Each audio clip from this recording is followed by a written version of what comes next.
Assalamu alaikum wa rahmatullahi wa barakatuh. The date is 6th Shaban 1447 on the Islamic calendar, corresponding to 26th January 2026 on the Gregorian calendar. And you are watching Muslim World News with me, your host, Abdurrahman Muhammad. Let's dive in headfirst and take a look at today's headlines. On our first story, drought strains milk trade and livelihoods in Garissa. Gen Z job nightmare deepens. And on business, manufacturers warn port congestion is disrupting imports and exports. And on sports, Kosgei switches to Turkey.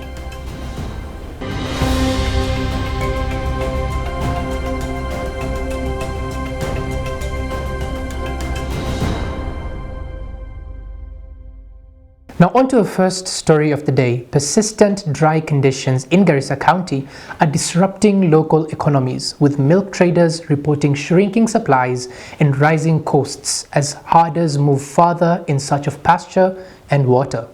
The prolonged drought has pushed livestock keepers to migrate long distances, forcing milk vendors to source supplies from areas hundreds of kilometers away and still face delivery delays and spoilage. At Soko Ngombe market, vendors Ambia Hussein described the daily uncertainty, saying she often waits all day without knowing whether milk will arrive, and when it does, it sometimes comes late and spoiled. Garissa's pastoral economy, on which about 80% of residents depend, has been battered by several failed rainy seasons, sharply reducing milk output and inflating prices. Traders who rely on daily sales now contend with higher purchase costs and lower margins, while many fear the drought could force them out of business without sufficient support. Government drought response efforts are underway, including relief food and water tracking, as officials work to cushion affected communities.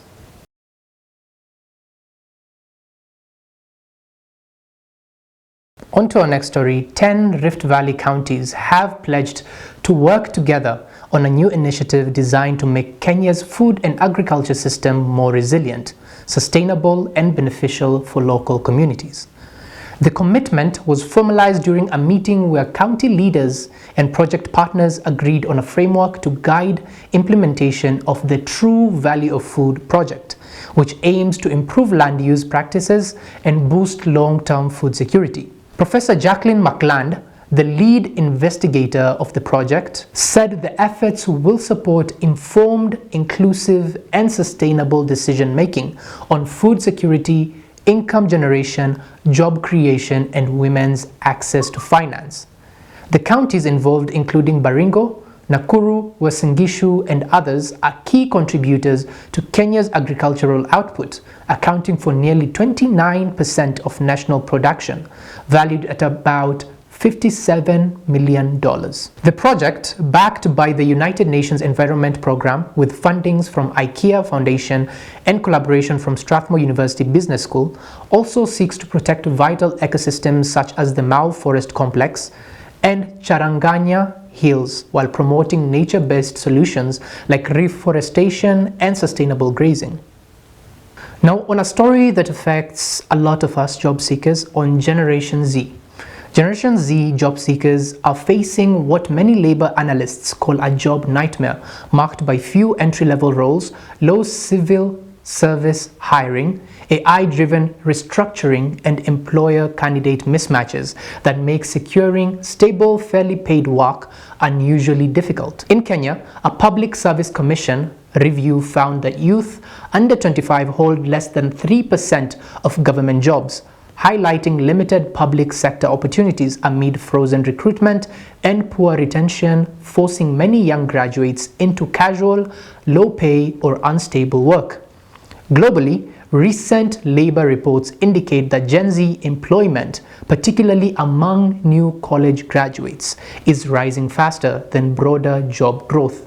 Many traditional entry-level roles are being absorbed by automation and digital hiring systems, while recruiters admit they struggle to adapt to Gen Z expectations and preferences.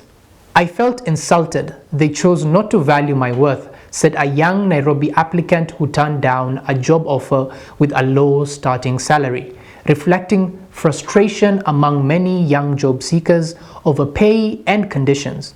As Gen Z job struggle intensifies, the challenge is not just a headline, it's a reshaping career expectation, social frustration, and economic participation for millions of young people, suggesting nations and employers may need to rethink how work is created and matched to this generation's skills and aspiration.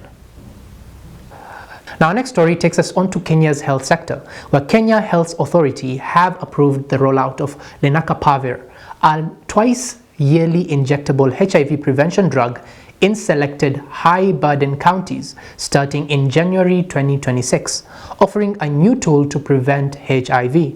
The Ministry of Health and Pharmacy and Poison Board recommended lenacapavir for registration after scientific review, making Kenya one of the first African countries to adopt the long-acting PrEP option in line with WHO guidance. The long-acting injection is designed to protect individuals at substantial risk of HIV with just 2 doses a year. The initial rollout will focus on 10 priority counties with high HIV prevalence and strong health systems, including Nairobi, Kisumu, Mombasa, Siaya, Homa Bay, and others, with services offered through selected referral hospitals and youth-friendly clinics. The new drug complements existing prevention methods and expands choices for people at risk. This long-acting formulation offers a discreet 6 months protection that could transform HIV prevention for many Kenyans struggling with daily pills, said a public health specialist, highlighting the drug's potential impact on adherence. With preparation underway and community engagement efforts ramping up, the phased launch of lenacapavir aims to strengthen Kenya's HIV prevention strategy and help accelerate progress towards reducing new infections, particularly in regions hardest hit by the epidemic. Now, our next story is heartbreaking right here in Kenya. A US-based Kenyan couple has bid a tearful farewell to their 3 children killed in a tragic road accident near Gilgil on 4th January 2026, with memorial services held in Nairobi amid an outpouring of grief from family, friends, and well-wishers. The siblings, Jerry DeLeon, 16, Emmanuel DeLeon, 13, and Kairu Winkelpeck, 6, were traveling with their parents to Bungoma County when their hired van was struck by a trailer on the Nairobi-Nakuru highway.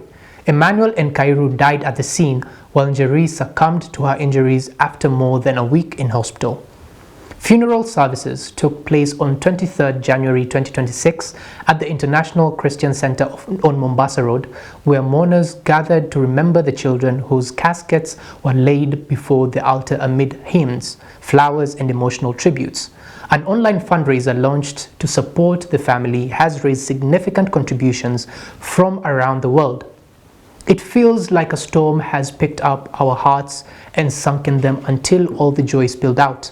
They lived not just in years, but in love, the children's mother, Wangui Ndirangu, said in a heartfelt tribute at the Requiem Mass. The tragic death of Njeri, Emmanuel, and Kairu have resonated deeply across Kenyan and diaspora communities, highlighting the fragility of life and the ongoing need for stronger road safety interventions to protect travelers on Kenya's major highways, especially those visiting families during festival seasons.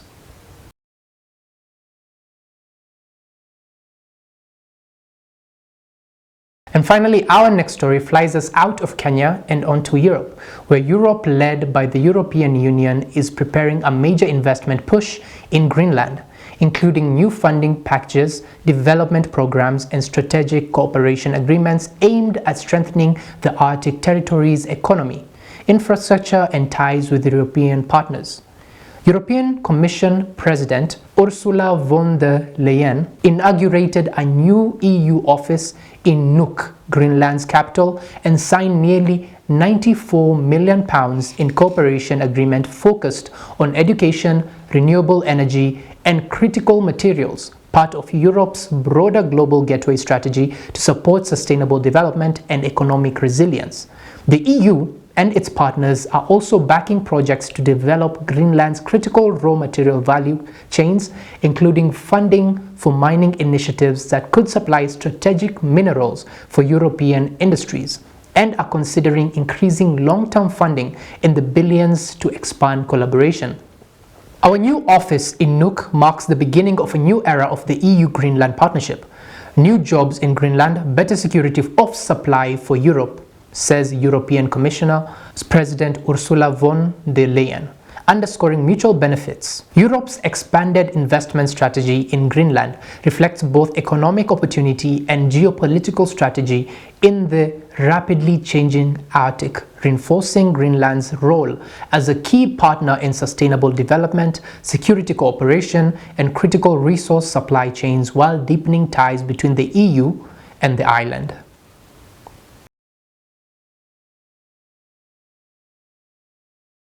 Now, taking a look at Africa, where South Africa is facing criticism over Iran's unexpected participation in the recent BRICS naval exercises.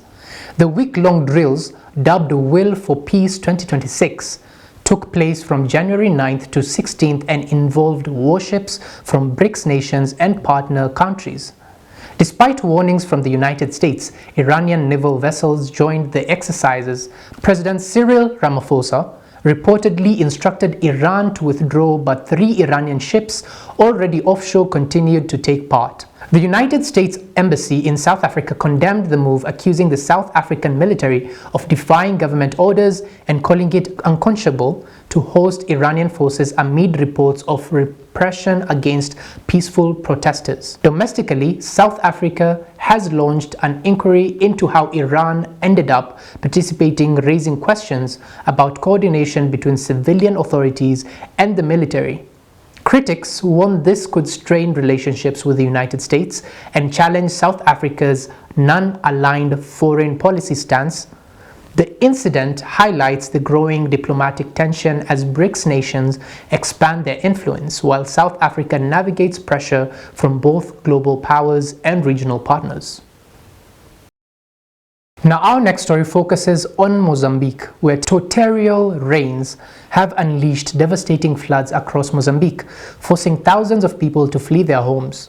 Authorities report that more than 620,000 residents have been affected, with tens of thousands stranded on rooftops and other high grounds. The floods have destroyed or severely damaged over 72,000 homes, while road, bridges, and healthcare facilities have suffered heavy damages. Rescue teams are working around the clock with the Red Cross volunteers using small boats to reach trapped families. South Africa has sent an Air Force helicopter to deliver food, medical aid, and temporary shelter to those in urgent need. Residents describe their homes completely submerged. One survivor said, "Our home is now completely submerged. We left behind neighbors who are now telling us they are sheltering on rooftops as the water continues to rise." Officials warn that heavy rains are expected to persist and full dams could worsen the situation, putting even more people at risk. Mozambique faces yet another climate-related disaster, highlighting the growing threat of extreme weather in the region.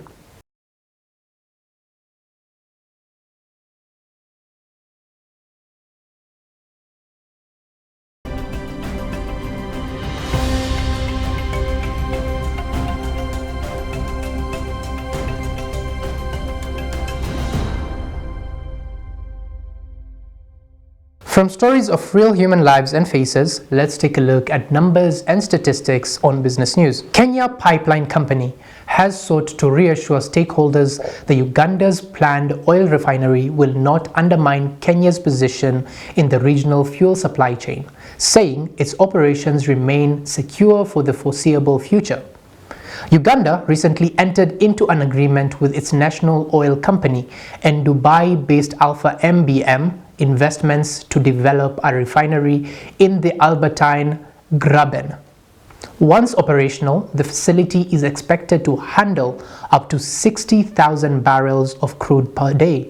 By the end of the decade, a move Ugandan authorities say will significantly reduce the country's fuel import costs. Addressing the matter in Nairobi during a media briefing on the initial public offer (IPO) in Nairobi, Kenya, Pipeline Managing Director Joe Sang said the refinery project does not present an immediate commercial risk, explaining that Uganda is still many years away from refining oil at levels that could alter regional supply patterns. At the same time, Kenya Pipeline is pushing ahead with its privatization program, offering more than 11 billion ordinary shares, representing about 65% ownership to the public. The listing is projected to raise over 100 billion shillings, part of which will be invested in expanding pipeline networks and storage capacity to strengthen future operations. Uganda remains Kenya's pipeline's largest transit market for refined fuel, accounting for the bulk of volumes moved through the company's infrastructure.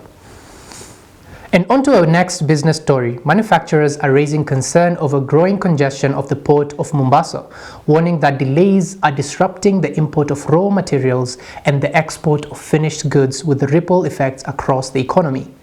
Industry players say increased cargo volumes coupled with challenges in handling empty containers have slowed down operations, leaving trucks and vessels waiting longer than expected and pushing up the cost of doing business. Kenya Association of Manufacturers Chief Executive Tobias Alando said the congestion is affecting key sectors, noting the delays in clearing inputs such as wheat, steel chemicals and petroleum products are straining production schedules and working capitals for manufacturers. Data shows containers traffic through Mombasa rose last year, placing additional pressure on limited storage and handling space. The situation has been worsened by the shortage of yards for empty containers and the closure of some container freight stations. In response, the Kenya Port Authority has issued new operational guidelines aimed at improving coordination with shipping lines and easing congestion, as manufacturers warn that prolonged delays could undermine trade competitiveness.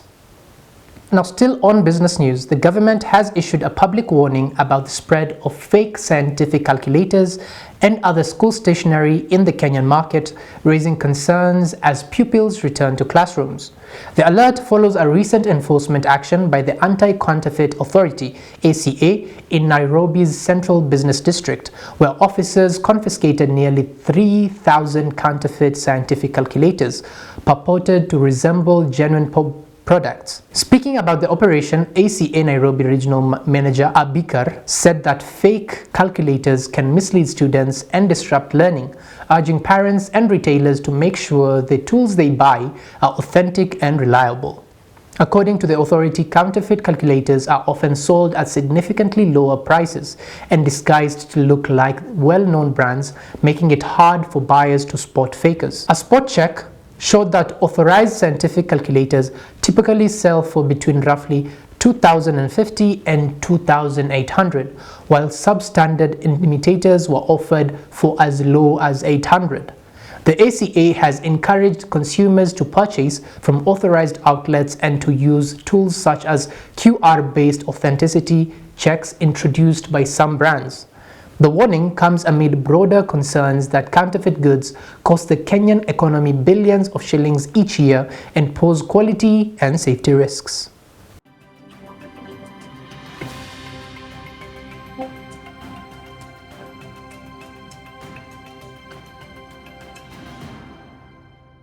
From numbers and statistics of business news, now let's take a look at sports news, where Kenya's Talanta Sports Stadium, a 60,000-seaters world-class venue under construction in Nairobi, is climbing towards completion, with more than two-thirds of the work done and plans underway to ready it for AFCON 2027 and national events. Sports Cabinet Secretary Salim Mvurya confirmed that the stadium is about 66% complete and external works and main infrastructure will be wrapped up by the end of the year, setting the stage for finishing touches and full operationalization in early 2026. The wider Talanta Sports Stadium project, the wider Talanta Sports City project includes transport and utility linkages, with plans for a new railway connecting to ease access around Nairobi and tie the stadium into the rest of the city, part of broader preparations for high-demand events. Talanta Stadium, when we complete, we will do that, President William Ruto said, endorsing plans to rename the facility Raila Odinga International Stadium in honor of the late former Prime Minister after its opening, reflecting strong public support for the gesture. As the Talanta Stadium edges closer to reality, its completion promises a transformative boost to Kenya's sports infrastructure, both for the 2027 AFCON tournament and the country's broader ambitions in international sports and major events, even as debates continue over the cost, legacy, and long-term use. Now on to our next sports story. Former marathon world record holder Brigid Kosgei has confirmed her switch of sporting allegiance from Kenya to Turkey and plans to compete under the Turkish flag at the 2028 Los Angeles Olympics alongside fellow Kenyan runner making the same move. Kosgei, 31, won a silver medal at the Tokyo Olympics and held the marathon world record from 2019 to 2023. She said her switch was her decision and that the process of obtaining Turkish citizenship began in 2024. Once all regulatory steps are complete, she and 4 other compatriots, Ronald Kwemoy, Catherine Amangole, Brian Kibor, and Nelvin Jepkemboy, will compete for Turkey. Under the World Athletics and Olympic rules, athletes usually must wait 3 years after last competing for one country before representing a new one, unless waivers are granted. Kosgei's move joins a broader trend of elite runners changing nationality for competitive and professional opportunities. It is a personal decision, and these runners have chosen and have been It is a personal decision, and these runners have chosen and have been accepted by Turkey. It's a free world provided they follow the regulations, said Barnaba Korir, a member of the Athletics Kenyan Executive Committee, speaking on the switches. Kosgei's move is one of the most high-profile athlete allegiance changes in distance running and is expected to draw attention through the next Olympic cycle, highlighting both the competitiveness of Kenyan athletics and the opportunity available for athletes under new flags, even as national federations adapt to changing dynamics in global sports. And on to our final sports story.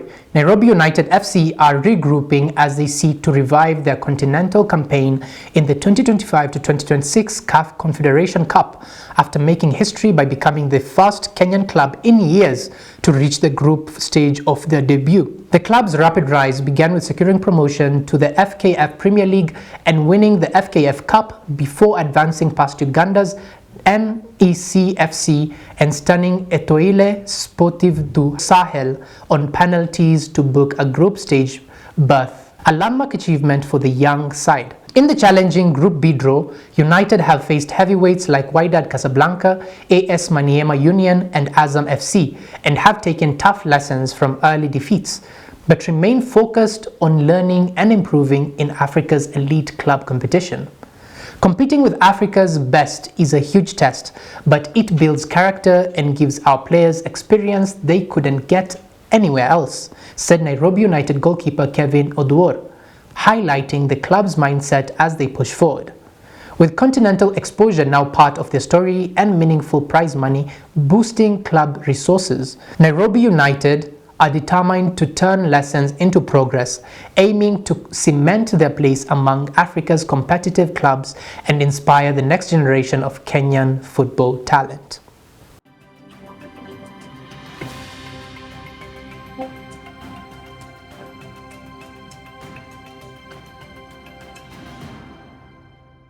Now, dear viewers, before we wrap up this week, here is a fascinating moment from the animal world. Did you know penguins can recognize each other's voices even in massive colonies with thousands of birds calling at the same time? Each penguin has a unique call, helping parents and partners find one another in the noise.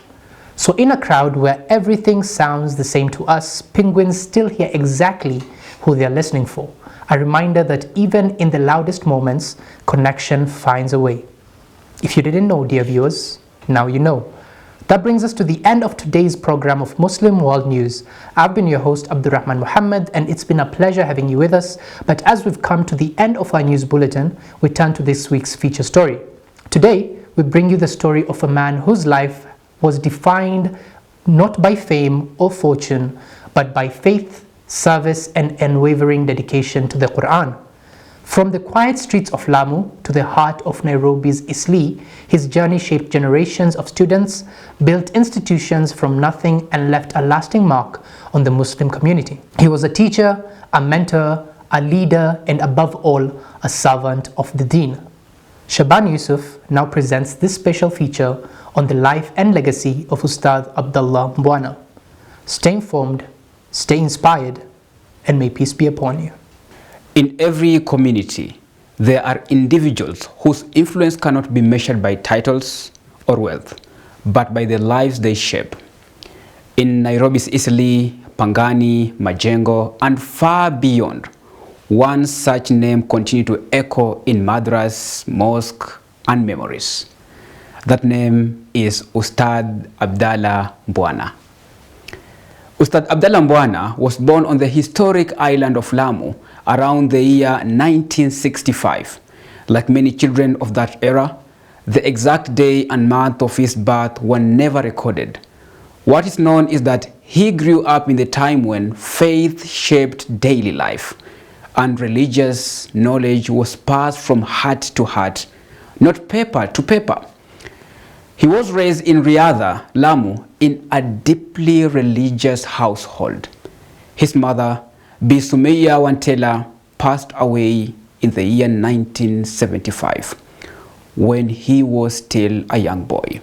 From that moment, life demanded maturity from him at an early age.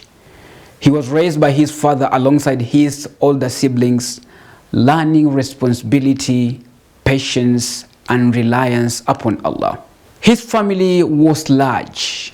14 children were born, but only 7 survived into adulthood. Among them were scholars, teachers, and community leaders, people whose lives were tied to service of the deen. From a young age, Ustadh Abdallah was immersed in Islamic learning.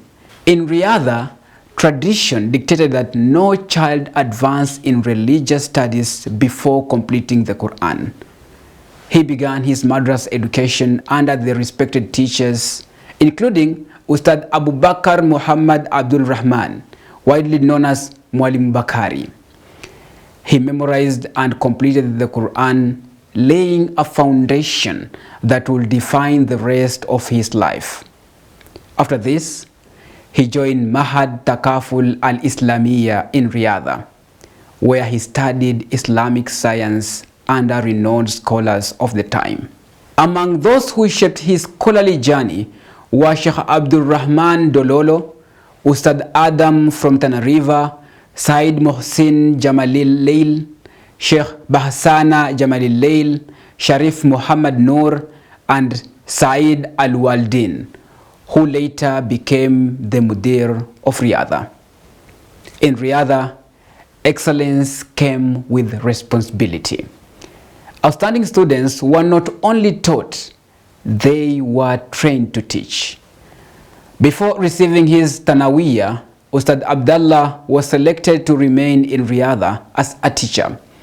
It was there that he mentored his first generation of students, young men who would themselves become scholars, educators, and leaders across East Africa. In 1982, Ustadh Abdallah traveled to Nairobi for the first time, visiting his brother Ustadh Muhammad Mbwana. Though brief, that visit opened his eyes to the struggles facing madrasas in the city. Overcrowding, lack of resources, and a growing generation in need of guidance. He returned to Lamu, completed his studies, and continued teaching, but Nairobi had already planted a seed in his heart. In 1986, Ustadh Abdallah returned to Nairobi, this time not as a visitor, but as a teacher on a mission. His first posting was at Madrasatul Islamiyya, located on 3rd Street in Eastleigh, Section 1. He also served at Masjid Jamia, dedicating himself fully to teaching and community service. He would later record that his salary was 2,000 shillings a month. The mosque chairman, Afzal Abati, quietly added another 2,000 shillings from his own pocket. With just 4,000 shillings, Ustadh Abdallah began a new chapter of life, built not on wealth, but on purpose. In the early 1990s, driven by responsibility and vision, Ustadh Abdallah founded Madrasatul Istiqama Al-Islamiyya. The madrasa had no permanent home at first. It moved from Garissa Lounge to Wood Street and later to a temporary structure within the plot of Sharif Hussein Al-Hamidi. Finally, with support from the former Nairobi Mayor Joe Akech, Istiqama found its permanent location, where it stands today. From those humble beginnings, Istiqama became a beacon of guidance. It is difficult to find a young Muslim from Eastleigh, Pangani, Majengo, or California who did not pass through the hand of Ustadh Abdallah Mbwana. He was more than a teacher. He was a role model. He was a mentor. He was, to many, a father figure. Wherever he walked, people greeted him, youth followed him, elders respected him. Among the many who studied under him were respected scholars, community leaders, and educators. He supported students not only with knowledge, but with resources, personally sponsoring some to study further, paying their fees, and following up with them long after graduation, guiding them. Formed an association. In 2004, Islamic teachers in Nairobi formed an association. Without opposition, Ustadh Abdallah was elected chairman of Al-Wahda. He served in that role for 11 years. Even when he tried to step down, the community insisted he continue until he finally resigned voluntarily. Beyond classrooms and leadership roles, his voice reached thousands through radio and television.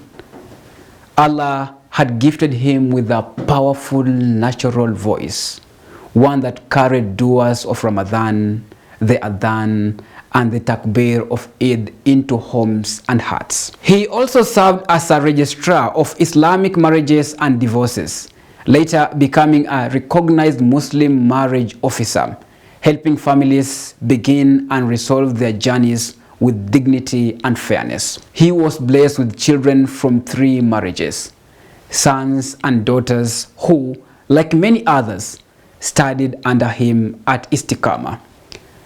When reflecting on the life of Ustadh Abdallah Mbwana, 3 qualities rise above all else. Amana, trustworthiness beyond question. Salah, a life anchored in prayer.